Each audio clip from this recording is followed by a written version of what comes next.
So who here is in the process of starting a company and looking for a better way to explain what it is to people? So most folks. So we'll do a, I'll try not to PowerPoint you to death. We'll do some slides, I'll give you a framework, and then we'll do a little workshop thing.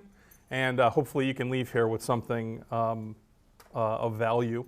Thank you, Abby. It's always nice to be here. When called upon by Abby, like most people in Boston, I do as I'm told.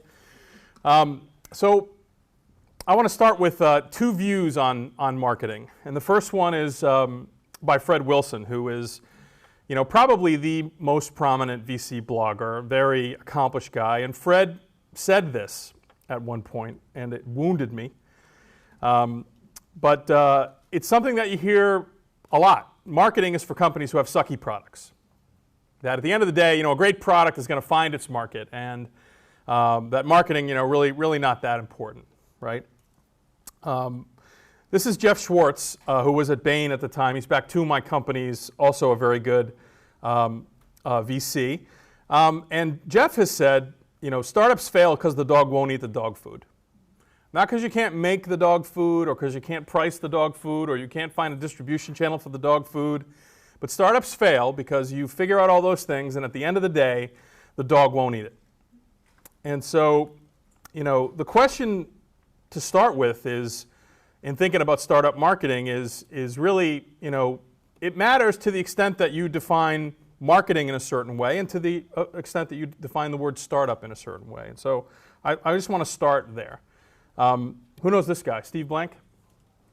So really, thought leader in the space. And he has said, a startup is an organization formed to search for a repeatable and scalable business model. And I love this notion, this idea of a startup as, a hypothesis in search of a business model. And if you hold that view, which I certainly do, then the process of starting a business is this process of sort of bringing together perception and reality. You start a company and you have this thing that you think you're out there selling. And you're going to corrupt your vision with the external reality. You're going to go out there and try to sell that, and you're going to listen and engage. And over time, you're going to figure out what the market really wants to buy. And that is the process of starting a company. I think the folks who haven't been through it think you sort of, the classic, I wrote it on a bar napkin, and we spent 6 years building that, and we exited for $1 zillion. It's never been that way for me. Usually you're wrong by 60%, and you figure out how to close the gap over time. As I reflect on the journey and what that process has been like, each of the companies that I've participated in, and many of those that I've advised, go through a very definite set of steps. And every startup begins as a passionate hypothesis, right? Somebody believes in this idea enough to start down the road of creating a business on the back of it. And you go through this process, think of it as sort of selling the dream, right? You're going to get some folks on board. You're going to bring some people into orbit around your idea, and you're going to get to, if you will, a sort of shared vision. So now there's a handful of you. Maybe you're in the iLab if you're lucky. Maybe you're out there in the world. You're meeting at coffee shops. You're doing whatever, hooking up after class. But this second stage is the point of shared vision. And as you get to this stage, you really need to start to explain your value proposition in a way that people understand. I mean, you do a little bit of that in the beginning. At the end of the day, even just get your friends excited, you need a way to sort of impart this vision that you have, this hypothesis. But by this point, now you have multiple people, and they're all out, and they're telling the story. And if they're telling a different story than the one you're telling, or than the one others are telling, then the world isn't really sort of getting what you're up to. You're going to go through a process. And I think of this process as a struggle between conviction and flexibility, right? As I said, you start off with this idea. Willing something into the world that has never existed is hard. It requires conviction in the face of cynicism. People important to you will tell you your idea is bad. And you have to have conviction to make that happen. But if you pitch it to people and your dream was that it would be read, and they, you pitch it to 10 people and 6 of them say, this is cool. If it was blue, I'd buy it. Then you know what? You got to get over it and make a blue one. And so that idea of figuring out in your original concept what is absolutely non-negotiable, fundamental, and what is sufficiently at the margin that you can adjust to the feedback of the marketplace. This is a critically important stage. And it's a stage that's not conventionally thought of as important from a marketing standpoint, but this is really the phase that I want to focus on with you today in the workshop portion of our session here. If you navigate that successfully, you get to the point of proven opportunity, what some people call product market fit. This is the point at which you've sold roughly the same thing to roughly the same person, roughly the same way, 4 or 5 times. That is a cluster of dots that create a pattern. And now you feel like, okay, I have something that the world wants, and they'll pay me more for it, than it costs me to produce. So you go through the rest. This is what the rest looks like. The first is the valley of discontinuous change. This is a challenging stage, right? Startups run on acts of individual heroism. And through that heroism, some people emerge and they are rock stars and they make shit happen. By the way, if anybody's bothered by profanity, you might want to leave. These people are really the foundation of a successful business. In the early days, they figure stuff out and they're creative in coming up with ways to overcome problems. And the business starts to grow. And at some point, what happens is you start to bring in some professional managers, people who have done these jobs before. And one day, they lock the early engineers out of the production environment. And that's a big thing. And there's this culture clash. And you'll hear someone who used to be a rock star, one of your guys, the guy, rock star, someone says oh, that cowboy, right? Your rock stars become cowboys. Their behavior hasn't changed, but the requirements of the business have. And this idea of discontinuous change for me is a very interesting idea. It's that, if someone is short and you add a millimeter to their height, they are short. And so you take that short person and you add a millimeter to their height. And we've already established that adding a millimeter to a short person creates a short person. But if you do that 1,000 times, eventually you have a tall person. So how can this be? How does incremental change result in this binary shift from one thing to something very different? Every successful startup goes through this painful transition, the valley of discontinuous change, to get to what you might think of as the race to scale.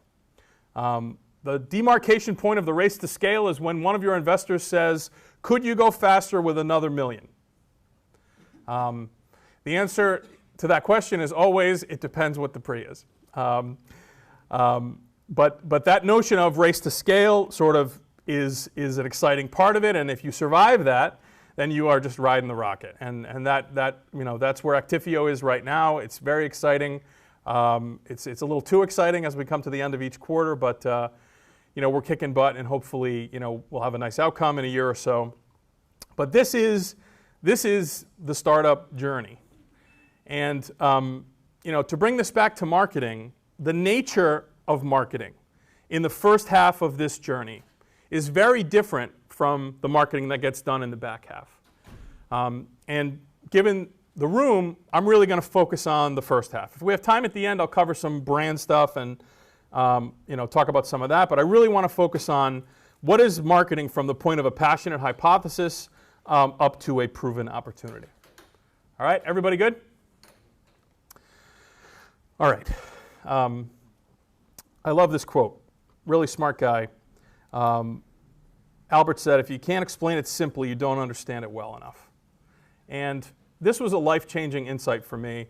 I went to school here, and I was an ad guy and made a good living as an ad guy, had certain skills in that area, and was very intimidated by finance, by math in general, truth be told.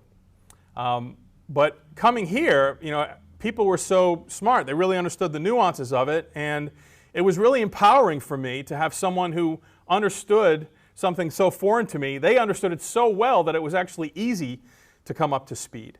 And that's what Einstein meant to my mind. All right, so we're going to do a little quiz. Who here wants an intuitive but powerful approach that allows UML diagramming to be code-centric instead of model-centric by giving users an interactive exploratory visualization platform? Who here is interested in that? Abby. Okay. All right, let's try this one. Who wants a nutrition-based, gluten-free food company that uses ancient grains to provide innovative products that are both convenient and delicious? A few more people. Better. All right. All right, who wants an innovative patent-pending hand hygiene solution to help hospitals improve hand hygiene compliance? Who wants that? All right, attaboy. Love it. Next to godliness, my friend. Nice. All right, so some people want those things, and that's great. All of those things are ways that I've been pitched ideas. They all come from two from Mass Challenge companies and one from a Techstars company at the beginning of the program. All right, who here wants maps that make code easier to understand, work on, and improve? Who wants that? All right. Who wants ancient food for a better life today? Yeah, okay. Who wants clean hands that save lives?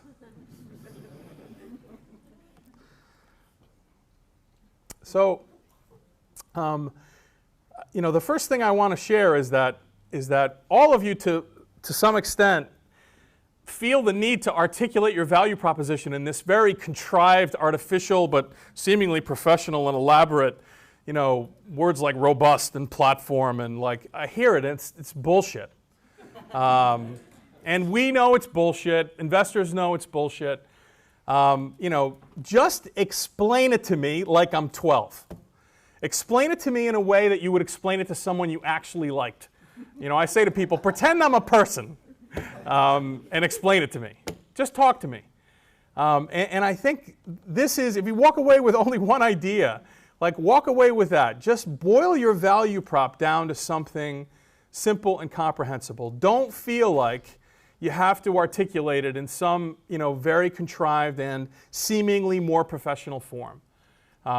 It's better for investors, it's better for employees, and at the end of the day, it's much more effective in terms of communicating to the people you're most concerned with, which is your potential customers.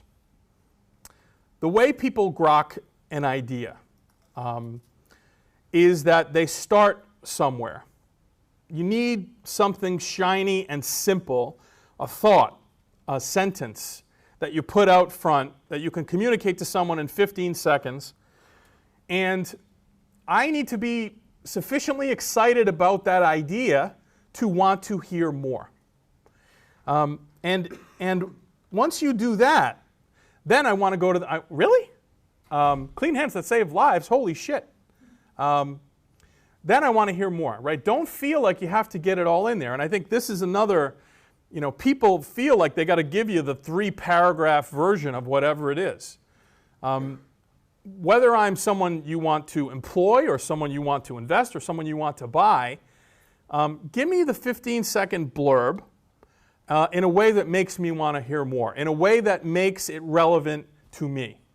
Because that's the way we all, grok ideas. We don't consume them holistically. We don't draw them from the back of this diagram. We draw them from the front. And you need that singular, simple, compelling thought represented by the asterisk here in order to do that. Okay? All right. So I'm going to give you an example of a lot of these phenomena from my personal history. Who here has heard of M-Cube? Jody Goldstein, ladies and gentlemen. So M-Cube was a business that we started in 2002, and neat business. Bain was in it, General Catalyst, Sigma. And I actually named the company, and M-Cube stood for Mobile Marketing Management. In 2002, we were going to build a mobile marketing company that was going to be a robust platform for the blah, blah, blah. Enabling mobile marketing. I had a business with offices in Sweden before this, and I spent a lot of time in Scandinavia, and they were 5 or 6 years ahead of us on the mobile thing, and we said, it's gonna happen here. So we raised some money, and we went out and we created this mobile marketing management thing. Jeff Glass ran that company, and at one point Jeff said, in a moment of frustration, we're the 800-pound gorilla in a non-existent industry. The world was not ready for mobile marketing. It did not have a mobile marketing management problem. But whatever, we kept our powder dry, and we were sort of feeling around to try to find something. And one day we were at CTIA in Las Vegas, which is the big trade show, and Ishwar Priyadarshan was our CTO. And Ishwar and I were talking to someone, and we had created carrier agreements with 24 North American carriers that gave us the right to distribute text messaging on the promise of this big mobile marketing thing. And so someone said to us, a content provider was someone who did like trivia games. He said, you're connected to all the carriers. Can I just connect to you and then deliver messaging to like any wireless carrier? And I looked at Ishwar, and Ishwar looked at me, and they looked at him, and he said, sure. And so if you asked us in 2004 what M-Cube meant, we would say, with a straight face, mobile messaging management. Because we became a message delivery platform. And we delivered a lot of messages. And eventually the carrier said, hey, you know what? Maybe, would you be interested in like a premium billing capability where you could charge someone 99 cents for a message? And we said, yeah, that might come in handy. And so we bought a company that owned a bunch of ringtones, and we did a deal with Warner Music. And at Beyonce.com, you could go there, and we had this revolutionary idea that what if you could buy a ringtone from, for any carrier, like not just from your carrier, because at the time you could only do that. What if you could go to Beyonce.com, input your carrier, and get a ringtone right there? We do a rev share for the carriers and whatever, and this idea was huge, or huge, as they say in Rhode Island. And the company we sold in 2006 was we told the acquirer, mobile media management. So what's the point of this story? The point of this story is this was a great outcome. This was an 11 or 12x outcome. I think it was the largest VC exit in 2006. And it was like whatever, we ate out on this. It was a big deal way back in the day. But we were 60 or 70% wrong in the beginning. And it evolved over time. And that idea that whether you change the name or not, this notion that you can start down something, find a problem you can solve, a problem people will pay you to solve, and just sort of go with it. Look for that opportunity, stay close to it, and evolve as your understanding of the market deepens. Okay? Everybody with me? Okay. All right.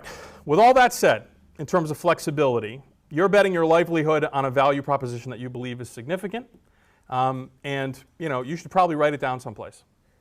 And that really is what I want to do the workshop about.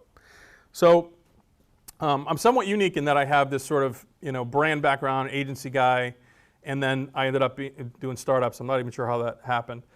But what I've done is I've taken some of the classical positioning language that agency uses to build brands and to explain to people value propositions, and tried to translate that into a kind of framework that startups can use to articulate their value prop. So that's what this is.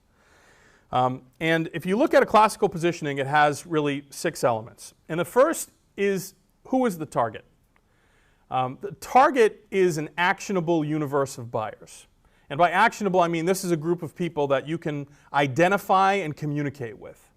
If it's some obscure thing and it's not an observable attribute, then that tends not to be an actionable target. And so you really want to look for some identifier of people that is, at the most basic level, actionable for you from a kind of marketing standpoint.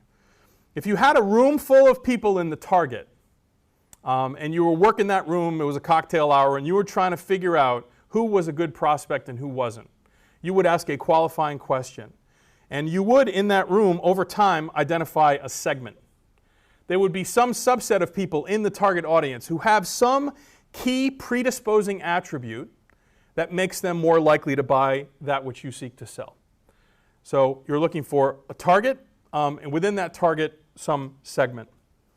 The brand. This is, a name you call yourself. It is, by the way, just as a quick aside, I think people spend way too much time thinking about what to name there. Xerox doesn't mean anything. Kodak doesn't mean anything. Like we made those things mean something over time. If you're salary.com, great. People know what that is. And there are certain businesses where that's important, but in the vast majority, people ask what Actifio is, and I tell them it's I don't know, it sounded vaguely Italian or Shakespearean. How now, Actifio, kind of thing. But that's lost in, really it was the only 3-syllable URL we could get, is the honest truth of where that comes from. So just to show you. All right, so now you want to identify a category that provides a frame of reference for the buyer. So another thing I hear from entrepreneurs all the time is we're creating an entirely new category. And I say, really? Well, how's the book coming? And they say, what do you mean? And I'm like, well, you're writing a book to explain this to people because if this isn't something people can relate to or that they know, that's going to be hard. It's a steep hill, It's a lot of work to create a category out of whole cloth. It takes a long time. It would be much better if you could glom onto a category that people already understand just to identify a space that makes sense. And then within that category, identify a point of distinction.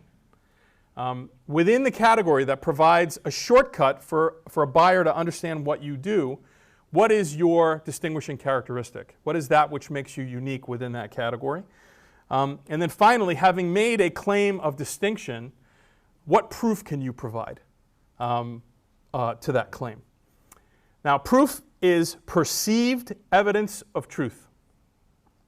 This is very marketing speak, but what does that mean? That means that if it is evidence of truth, but it is not perceived as such, it is not proof. If, on the other hand, it really isn't evidence of truth, but it is perceived as that, it's proof. Perception is reality.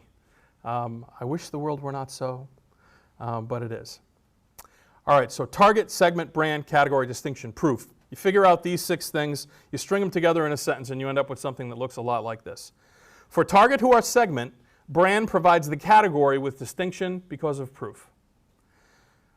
You can articulate the value prop of any organization using this simple framework.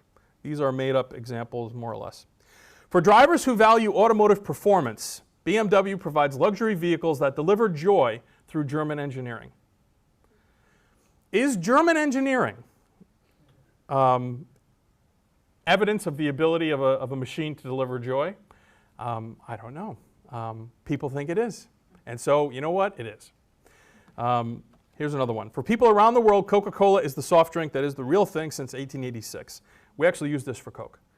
Now, what is it about the age of Coke? And that age, that 1886 thing, is a symbol of authenticity to people. And Coke is the original. It is the real thing. It just is. If you tell people something is long enough, they start to believe that it is. But anyway, so does it work for consumer stuff? Well, no. It works for anything. For industrial manufacturers who are challenged to differentiate, BASF is the raw material supplier that makes products better through engineering depth. All right, so this is a very B2B, hard-nosed, this is a chemicals company. But they articulate their value prop not in the manufacture of chemicals, but to a specific audience, industrial manufacturers. The segment is the subset of industrial manufacturers who are trying to differentiate. The brand is BASF. The category is they are a raw material supplier. What they do, their point of distinction is that they make products better, and the proof that they have of that is their depth of internal engineering. All right?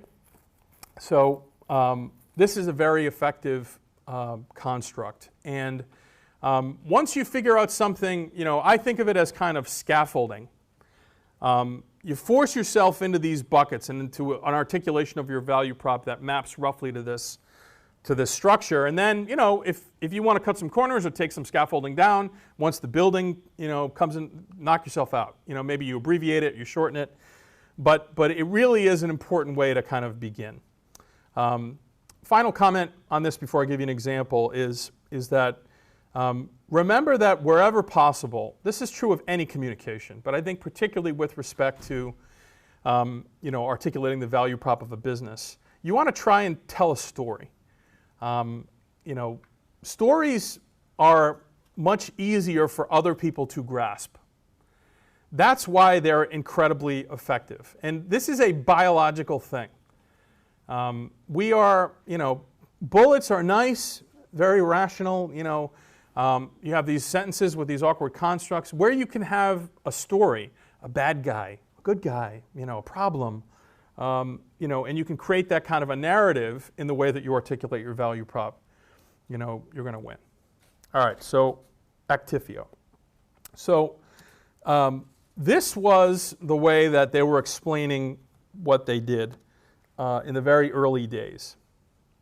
All right, I'm going to just take a swing through this. Actifio, the Protection and Availability Storage, PAS, because techies love acronyms, platform company, pioneered the industry's first storage system optimized for managing copies of production data, eliminating redundant silos of IT infrastructure and data management applications. By introducing virtualization into data management, Actifio delivers an application-centric, SLA-driven solution that decouples the management of data from storage, network, and server infrastructure and reduces cost by 10x. So it's not awful. But if someone says to you, I saw this company, Actifio, and they are really cool, and that person says, so really, what do they do? I don't know. I really don't know. I don't know what they do. That's a lot of orange, though, which is cool. All right. So we went through a process. This was like my first week to try and figure out what this is, and this is where we netted out. For businesses that depend on their data, Actifio provides data management solutions that improve resiliency, agility, and cloud mobility by virtualizing copy data. All right, so this was the starting point. And what we did was we said, there's really three things that we do. We improve resiliency, meaning better data protection, agility, meaning we give people access to their application data when and where they need it, and we enable the transition to the cloud, this distributed IT infrastructure model that everybody is working towards. And the problem that we're solving is that application data, for the last 30 years has been backed up into these different silos of infrastructure, right? You have, in the beginning there was backup. You got to back up your data, right? So you back it up, you create infrastructure, you back it up. Now you want to put a copy of that somewhere else in case a meteor hits your headquarters. Oh, well, that's disaster recovery.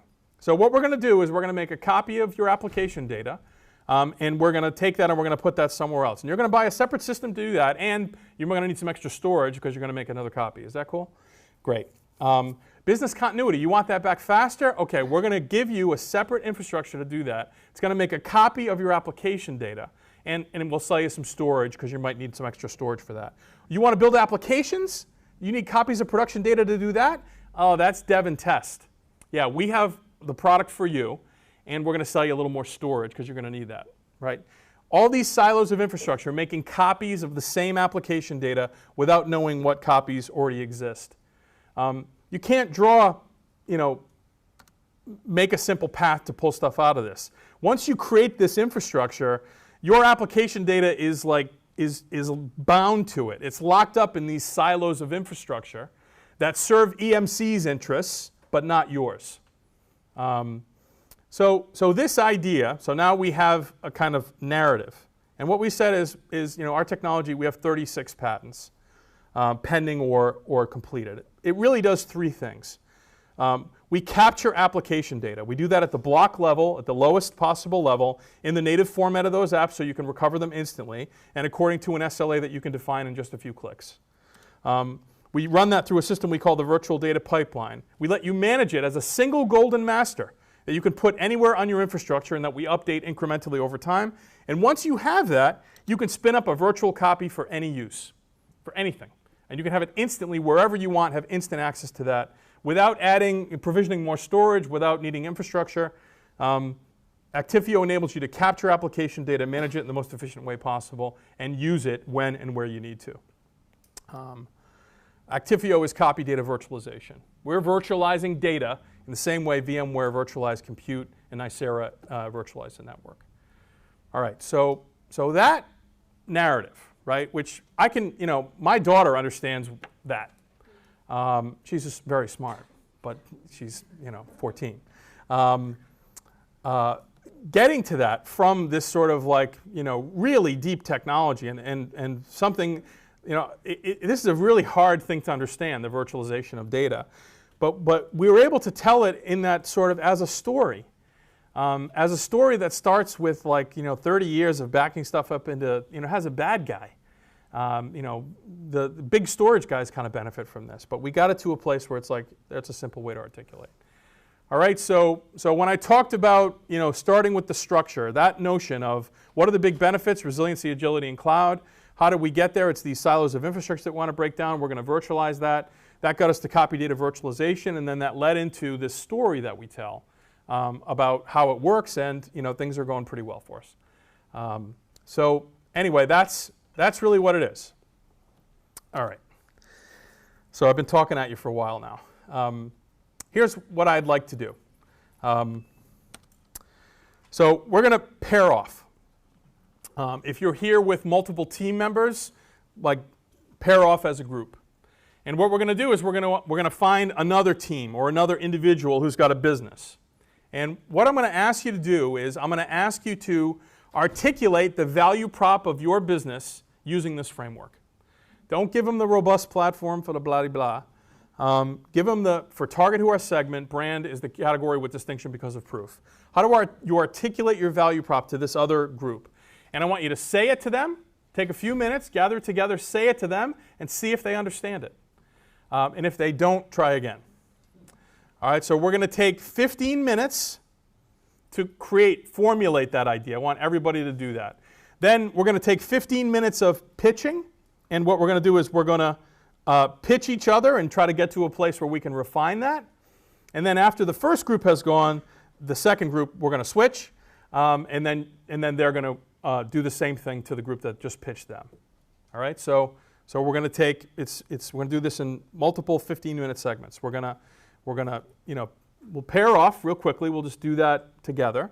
We'll take 15 minutes, everybody, not in those groups, but to work on your articulation, and I'll give you the framework. Figure out who is the target, who's the segment. You're going to uncover some very interesting things, which is even with your co-founders, you have a different view of who the segment is, or your view of the real distinction is different. Like, that's important. You should agree on that, right? That's part of the value of this exercise, I think, is that it forces you to get to alignment with your own team. We'll take the first 15 minutes, we'll do that. In the second 15 minutes, group 1 will pitch group 2 and iterate. And in the final 15 minutes, group 2 will pitch group 1.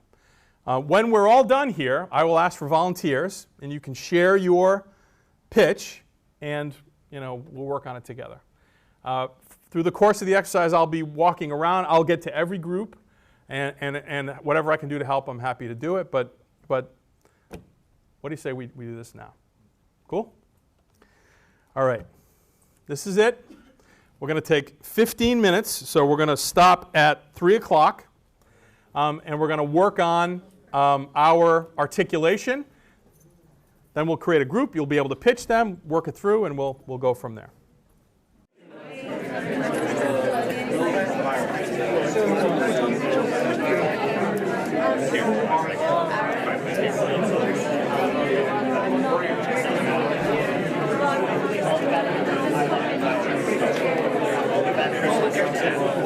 Clean that capsule to lose your I don't know.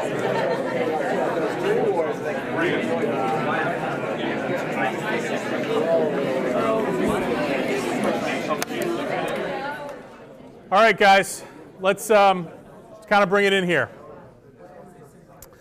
All right, very lively discussion, lots of good ideas. People seem to grasp the framework, which is great. A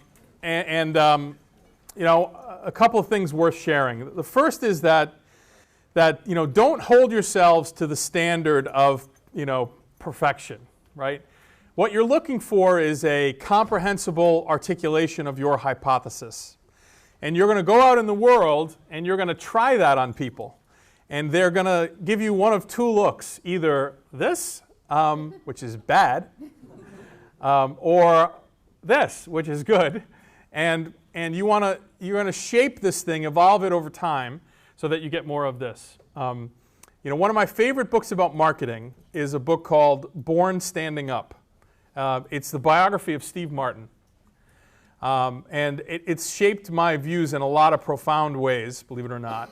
But one of them is that he tells the story of his rise from telling his first joke at Knott's Berry Farm to headlining Madison Square Garden when he was the biggest comic in the world. And he articulates the story in his very human terms. And he says, look, you want to be a comedian, you write 10 jokes. You go out, you tell your 10 jokes. One of them will be great, 3 of them will suck, and 6 of them will be okay. You come up with new jokes to replace the ones that suck, and you go out and you tell 10 jokes. Now you have 2 jokes that work. And 4 years later, you'll have an hour and a half of material that kills every time, and you go to Madison Square Garden. That's the book in a paragraph. I mean, lots of personal stuff, but that should be your mentality. That should be the mentality you bring to your marketing. Great marketers are a student of human response. All right, you put this stimulus out there, and you watch how they respond. Do they light up? Do they? And then you want that. You want that more, and so you adjust it, and you change the nuances. You articulate it in a different way. The point is just to be thoughtful about what you're going to share, and then to share it in the same way consistently at every point of contact with the marketplace. Once you have something that you know works, but don't expect to sit in a dark room by yourself and come up with it. Right? That's where you begin. After this, you've got to go out, you've got to talk to customers, see what they respond to, and shape your messaging in a way that gets them from point A to point B. Okay? All right, so I heard some great stuff out there. Some people struggling with, it's interesting that some people struggle with segments, some people don't have a category, other people conflate distinction and proof, and that's all okay. So who has something that they want to share with the group, and we'll kick it around and we'll see if we can come up with something. Yes, you, sir. I'm ready to go. What's your name? My name's Adam Rosette. Adam? Come on up, Adam. Sure. And why don't you fire away? All right. So, is this working? Can you hear me? This Everybody? thing on? All right. So, for citizens and nonprofits who are actively engaged in a cause, Citizens Cafe is a social networking hub for civic engagement where people can universally connect based on shared values. Whoa. That's a lot of words. All right, so how do we pare that back? So read it off to me one more time. For citizens and nonprofits and nonprofits who are actively engaged in a cause, Citizens Cafe is a social networking hub for civic engagement where people can universally connect based on shared values. Okay, let's take this apart. And I mean this in a helpful, absolutely. Okay. All right, so for citizens and nonprofits, all right, those are rarely things that are combined in that way. So help me understand, like, why both of those constituencies? You're really focused on both of those equally? Well, nonprofits come into play when talking about civic engagement in our democracy. So that's maybe why the mention there, but it's really for citizens. Right. So okay. So let's just start to pare this back.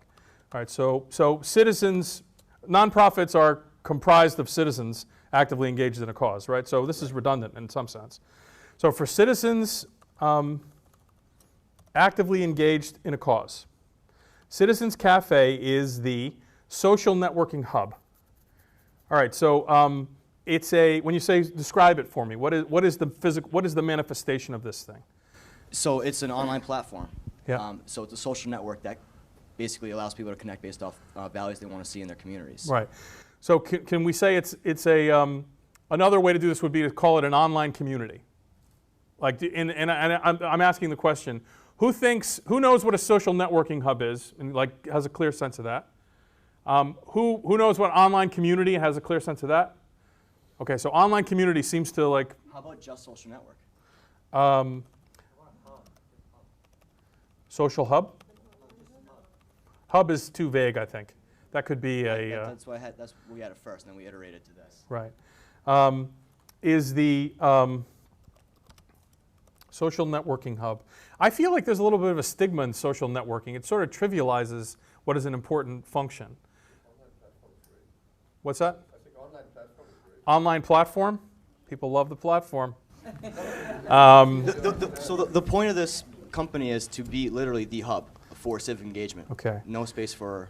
Got If it. you think of Nike, I mean, you think of sports, you think of Nike. Think of books, you think of Amazon or Barnes and Nobles. You think of civic engagement, you think of Citizens Cafe. All right, so how about destination site? Is it suitable to say the hub is the hub for civic engagement? That's what I originally had. That's what my original wording All right, was. well, The hub.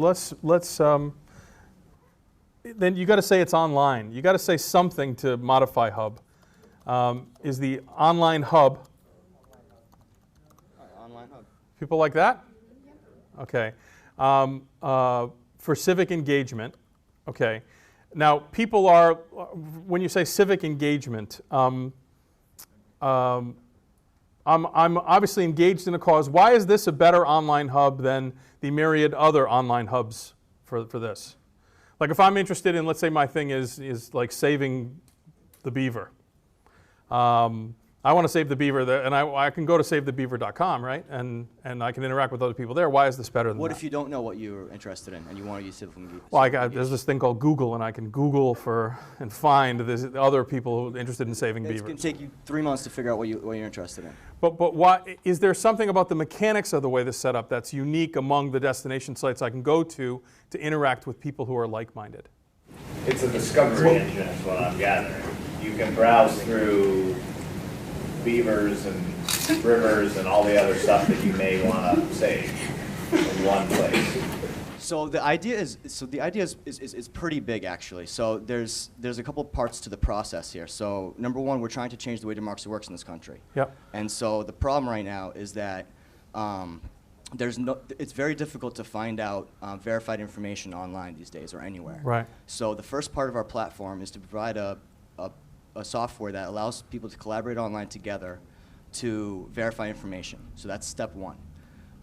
And then based off verified information that our software provides, and then people figure out together and research and put on there, kind of like a Wikipedia, but like a better Wikipedia. I can't explain it right now in 2 seconds. Yeah, yeah. But then they can form actually their values and opinions based off facts rather than just this online discussion back and forth you see online now. Got it. So if you were to say that, advocacy more effective, right? The distinction here is that because it combines an online community with objective facts or something like that. So I know this is wrong, but that idea, like what you just said, like when pushed against the wall, you came up with this passionate articulation that actually this works better than savethebeaver.com. And why is that? It's because you're bringing like-minded people together into a construct where you can do verification. And your advocacy can be based on fact. And then at the end, you have something rooted in fact to enable you to sort of come forward. So, Exactly. so I don't know if it's, at the end of the day, this thing is going to enable more effective advocacy or something like that. That's really the benefit. The question with distinction is always one, and you got to force yourself. The other places that people can go to do whatever it is you do, why are you better, right? And you have a good answer to that question. That's got to be in your positioning. And it has to be why you're better through the lens of the person you're talking to.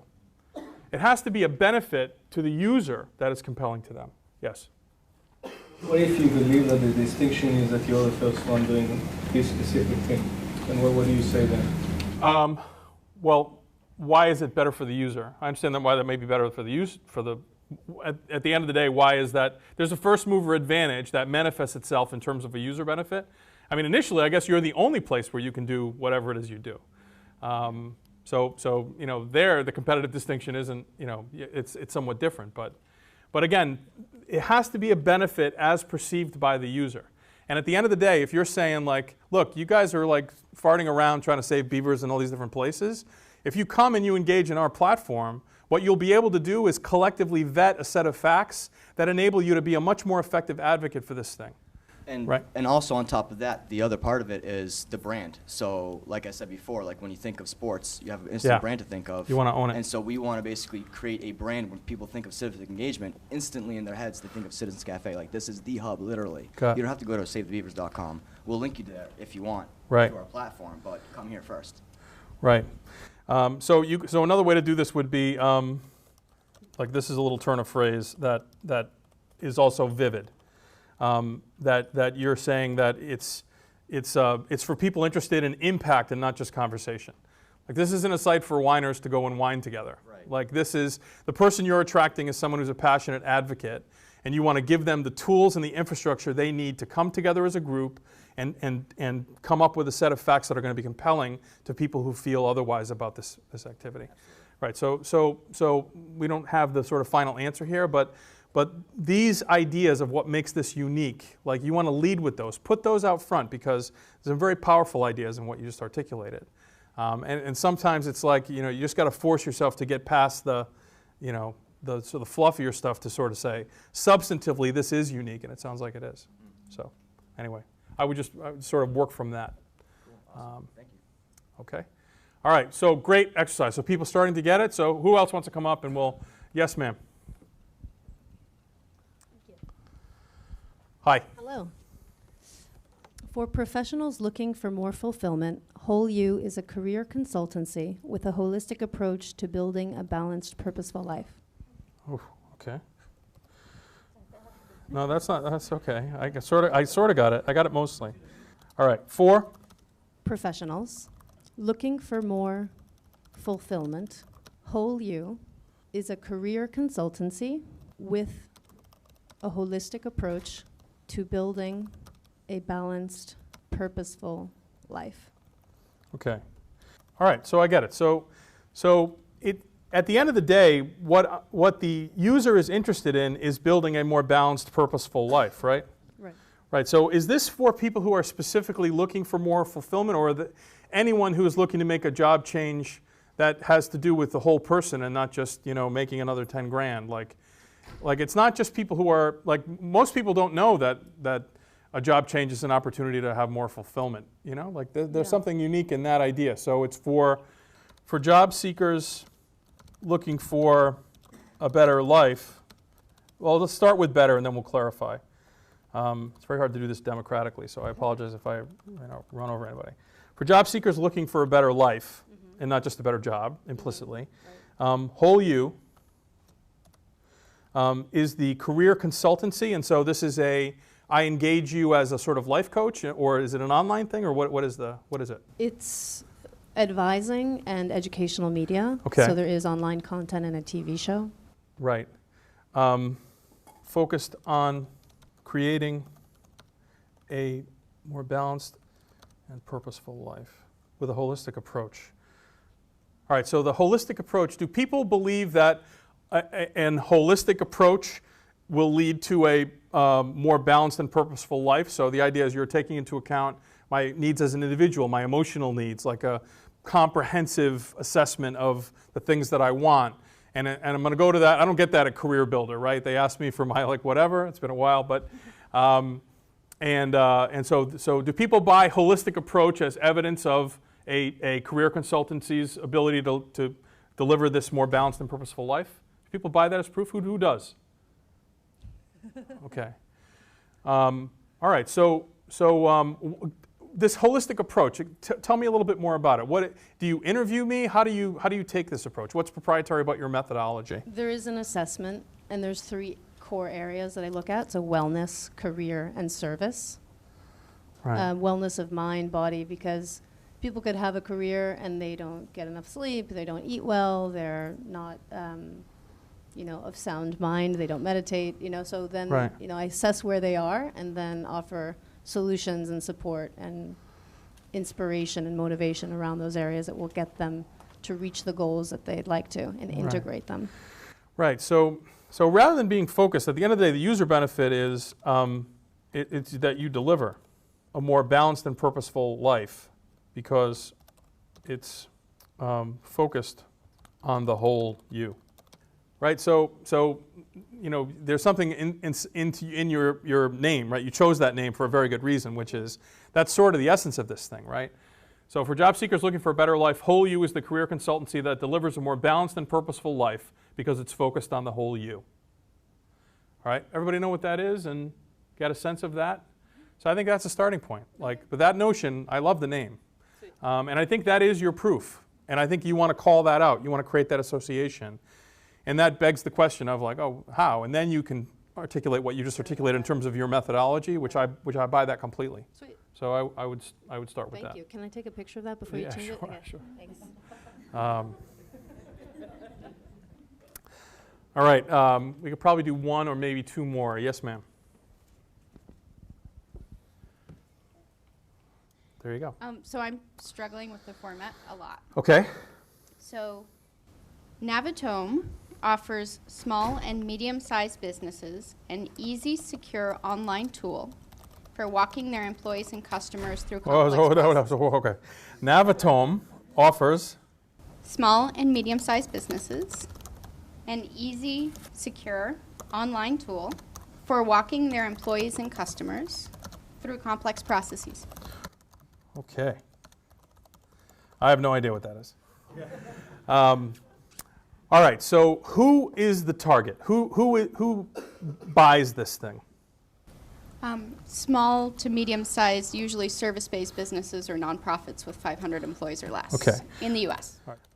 Is there another defining character of these businesses? Are they local businesses? Do they tend to be? It's just so many words to get to the idea of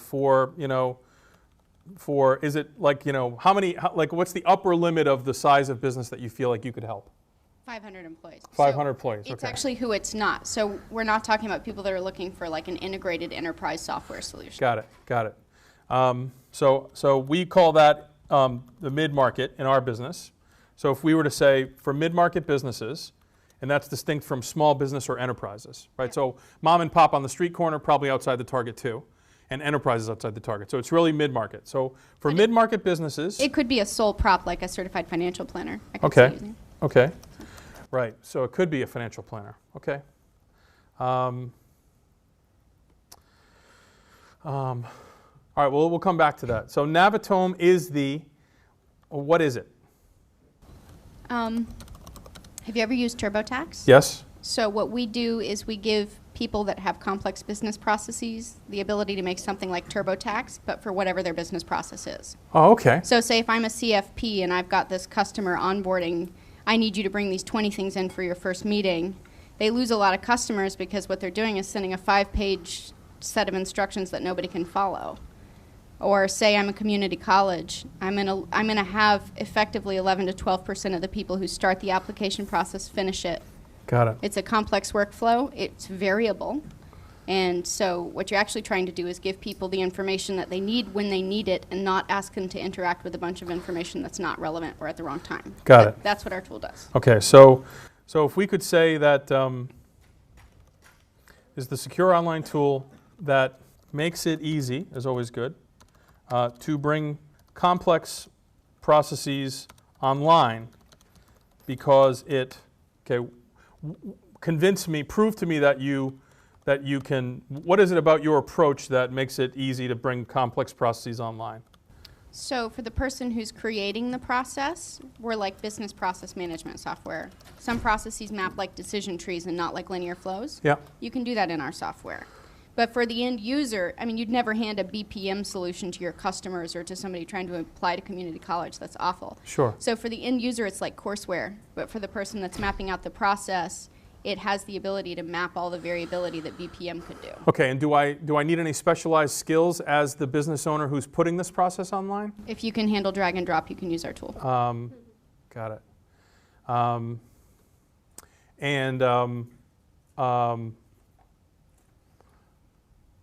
Got it. So for mid-market, we may go back to your original. For small to, or let's just say, I think you're not going to get too much confusion with the enterprise, right? They're going to know you're not a replacement for SAP. So we're maybe spending too much time trying to solve a problem that doesn't exist. So if we say for businesses, and the defining character is that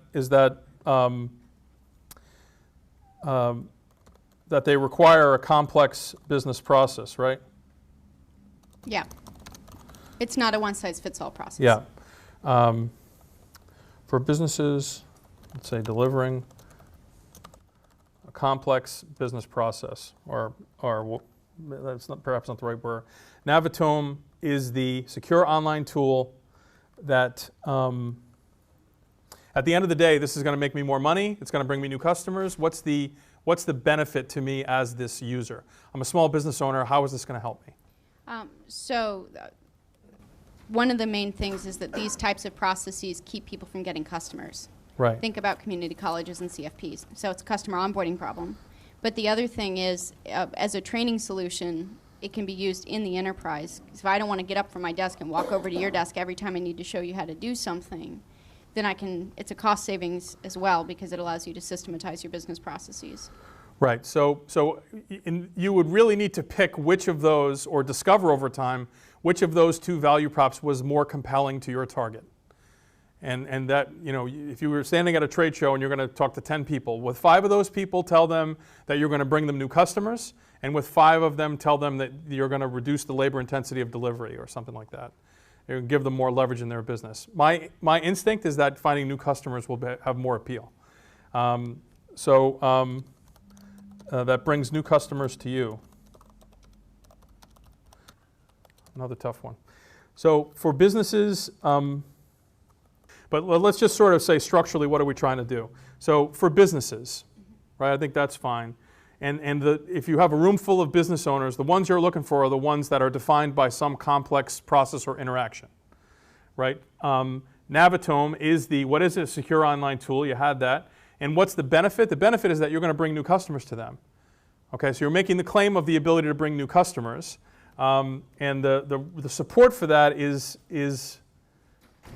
what?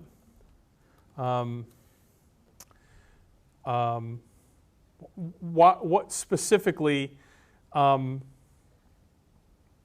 the end of the day, the customers see this process and they understand it more fully, or they can try it with less risk.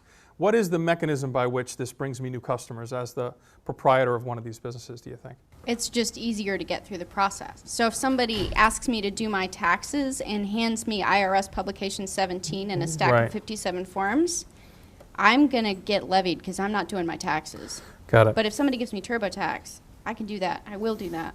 Got it. Is it really that it makes complex data entry easy? It's not really about data entry. It actually delivers the process in the form of a learning module, like learning management system software. Got it. And there is like a sort of startup cost associated with this typically, and okay.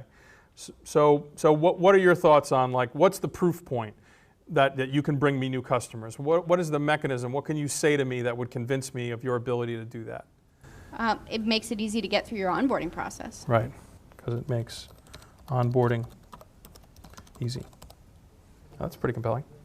So for businesses involving a complex process, Navitome is the secure online tool that brings more new customers to you because it makes onboarding easy.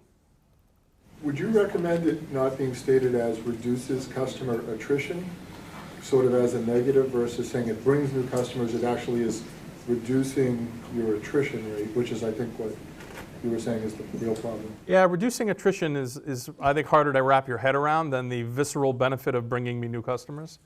But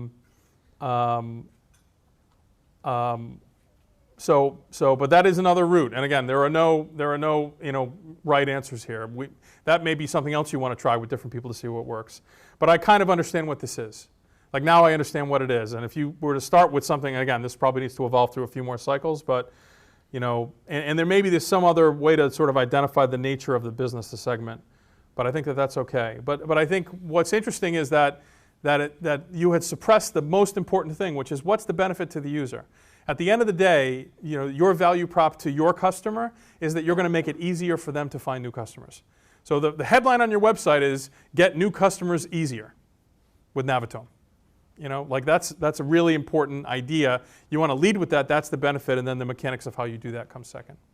Okay, good stuff. All right, guys. It's a little after 4. It's been a long day. I really appreciate all the time and energy. I'm going to stick around for a little while longer if people have specific questions, but probably only for like a little while. But it's been really fun. I hope you got something valuable out of this. And look, it's a great thing that you're doing. I applaud you all for trying to will something into being that has not yet existed. And I wish you all the best of luck in your ventures. Thanks.